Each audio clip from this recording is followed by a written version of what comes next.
something in it. There's something in it. There really, really is. Viewers, give us your thoughts, feelings, and opinions on that.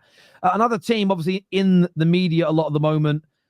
Fans begging for something to happen. Their fans say Arsenal must act. Do you think they will, Lawless? Do you think Arsenal are going to make a move in this window? Or do you feel that it will peter into nothing for them?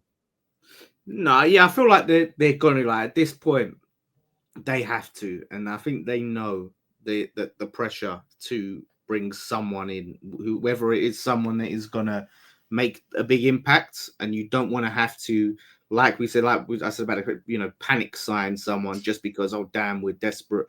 It has to be someone that's right. But yeah, it feels like it's gonna happen, because if they don't, like I said, they've built up a good bit of goodwill, the Cronkies, with the fans over the years. They really started to mend bridges and build a good relationship, and that will all be undone. And I don't think it means the Cronkies are now going to go and start spending like crazy like they have. They've given Arteta a lot of money, and they're probably thinking, I don't want to be throwing another 700 million for us to potentially get over the line. But I think they're going to do the bare minimum that they can get away with. I don't think you're going to see £100 million signing in January. But they'll bring someone in, I think, that is a suitable, but like a Trossard type signing, that sort of signing that can cover. And then when the main players come back, boom, they take over. Or if it's a striker, this isn't going to be the guy. It's going to be the guy before the guy. Do you know what I mean? It's very hard to get these sort of players in January without having to overspend. And I think they don't want to be caught in a situation where they're overpaying for anyone. And it's just going to come down to what is that sort of next tier down striker they can sign. So, yeah, I think they're going to do it. It's going to look horrendous on them if they don't. So what we got a week left now, isn't it? I think a week. Yeah, like just over a week. Yeah, yeah, it's getting tight, and they're agreeing deals for the summer. They need to get one in at least. They need more than one for January if they're going to try and keep Champions League alive. Keep the title race alive. They need more than one, but they need at least one in. And it's probably going to need to be a striker or a right winger to replace and fill in for Saka. Just a winger in general, bro. And because we used to talk in the summer how they need a left winger. Now they need a right winger because obviously they have an injury there. Yeah, they probably need a right winger now. Would you say more than a left winger in this moment? Not really, because at the end of the day, Saka does come back, so he still starts there. At least when he gets a left winger. It's very unlikely he comes back this season, Staffy. Let's be like, we're talking about what who? they No, I get what you're saying. Who this season? Saka. You don't think he'll play all season? I don't think he's gonna. He may towards the end of the season start coming off the bench as a sub. I don't think we're gonna really see him to the end of the season. Okay. If they're smart, if they could rush him back, they could. I think that would be the wrong thing. Like they could get to the point where he's able to play games of football, but they risk him re-injuring himself and causing further long-term damage. Okay. I get what you mean. Sorry. And I get what you're saying. The reason I'm saying this, Lawless, is that, listen, I'm not looking at just this season. They've needed a left wing for this season, and they just need a left wing in general. If they said, let's say they had a competent striker, a competent left winger, and now they have Saka injured, I'd get you. Be like, you know what? Get someone to fill in for Saka for the remainder of the season, and then when Saka's back, he could probably play across the front three, come off the bench sometimes. I get what you're saying. The reason I'm saying they still need a left winger more than nothing is because they still need to replace Martinelli anyways. Because I see them go into next season with Saka obviously starting, and I don't see Martinelli starting. And you can still shoehorn Wanieri there until Saka's back. You can still shoehorn Martinelli there. There is a few options there. They still need a striker. They need a left winger, and then they need someone to fill in for Saka. They just have a lot of needs, and I'm not gonna lie. It's gonna be really disappointing if you're an Arsenal fan, because I watch a lot of their games, and there's a lot of games where I just look at the defending that they do, and I'm like, this defense is so good. They deserve an attack to bail them out in certain games, because sometimes they'll give away a goal, they'll make a mistake, they'll be in a shootout where obviously they can't keep the other team down to like not scoring. But I just look at the front line, and it's quite disappointing sometimes because they don't have a front line that equates to how good their defense is. Like, you ever seen those meme where they put like a Ferrari in the back and it shows the back of the car and what it is, and then they show the front of the car and it's like absolutely crap? That's how I look at Arsenal. That's awesome. And what's more disappointing is like I don't see any strong links that they have this January. No. And The thing it's just is, like though, Staffy, they can afford to wait till the summer for that left wing they signing. can't afford to They, wait. they No can way, wait. but They can wait. No, they can wait till the summer for the left wing signing. I don't think they can wait till the summer for the striker or the right winger.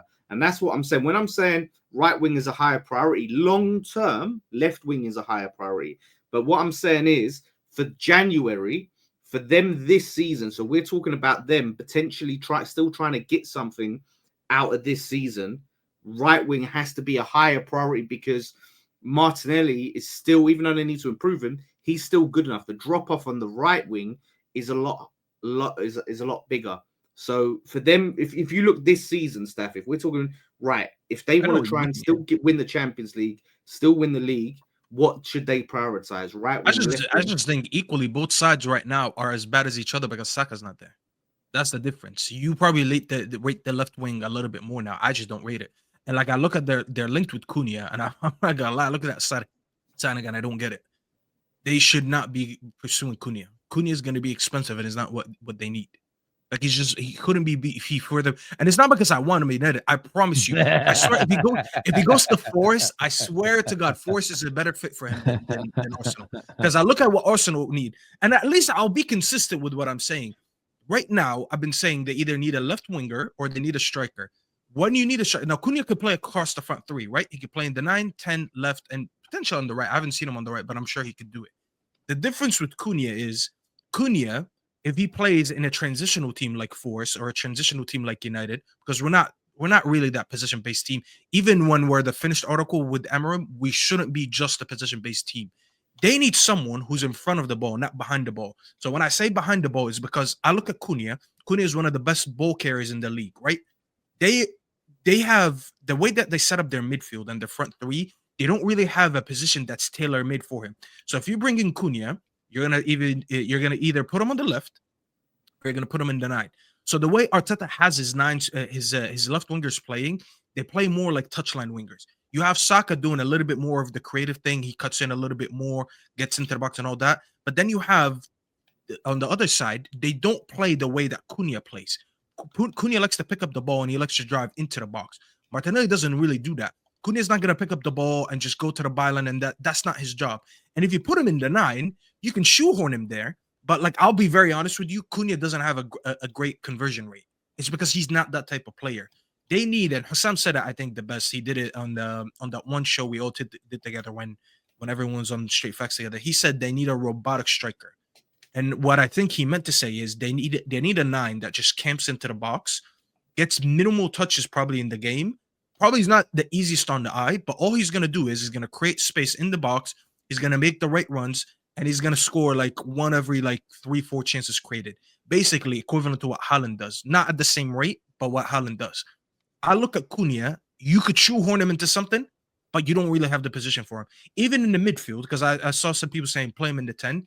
You don't really play with a 10 like that because you don't have that position right now. If you do create that position for him in the midfield, it means what's his name? Odegaard has to drop a little bit deeper, be more of a controller, and he already's been doing that, and he's been getting a lot of hate. And I don't know why Odegaard gets that much hate that he gets at Arsenal. So they don't have a tailor-made position for him. That is not where you want to put 80 million, 60 to 80 million, whatever his price is. That would, to me, that's poor squad building again. Traps, have a day off, bro. Have a day off. Why is Traps here, man? Hope you're well, Traps. Long time no speak or see. Hope you're good, bro. I hope you're good. Look, I get where you're coming from around what they need, but I still think if they really want Cunha, this is why though they might still go for Cunha, because I think he's still one of their top targets now or in the summer. And if Forest are interested and United are genuinely pushing, say those stories are true, Arsenal can't just sit there and allow that to happen. They have to go and get it done. No, So they don't have to, Terry. They don't have to go get a player that doesn't fit what they do. That's what I'm trying to say. What? I like Cunha as a player, but it's all about identifying what you need. And this is why, listen, I look at the squad building that Arteta done over the last 2 summers. I don't think he identified a lot of the correct players. That's why we go back and we're talking right now about Marino. That's why we go back and we talk about what's his name? Havertz. Players that you signed a position that wasn't made for them. I don't think they have a position that's tailor-made for him. If you're going to spend, it's a lot of money to spend 70 to 80 million for Cunha. If you're going to spend it on him, you need to have a position where he's going to thrive in. You don't spend 80 million to shoehorn him in. Because I'll promise you this. I promise you, if Cunha goes to Arsenal, we'll be sitting here in about a season and a half, and we'll be having similar conversations to what we're having with Havertz. We're going to talk about the lack of goals that he's getting. They're going to be calling him a donkey or something like they do, and they're going to be complaining about the lack of goals. Maybe you misunderstood what I said, so I'll rephrase it because it's my fault probably. I'm not saying just sign him as the only attacker, but let's say they want Gyökeres, but they can only get him in the summer. Say they want to sign this summer Gyökeres and Cunha. They want to add them both to their attacking line. The point I'm making is, if it looks as though someone else is going to take Cunha now, they might have to act now rather than the summer, but it doesn't mean it should be their only number 9 signing. So let me ask, if right now they could sign Gyökeres and Cunha, would you still say don't sign Cunha? If they can sign both of them in January?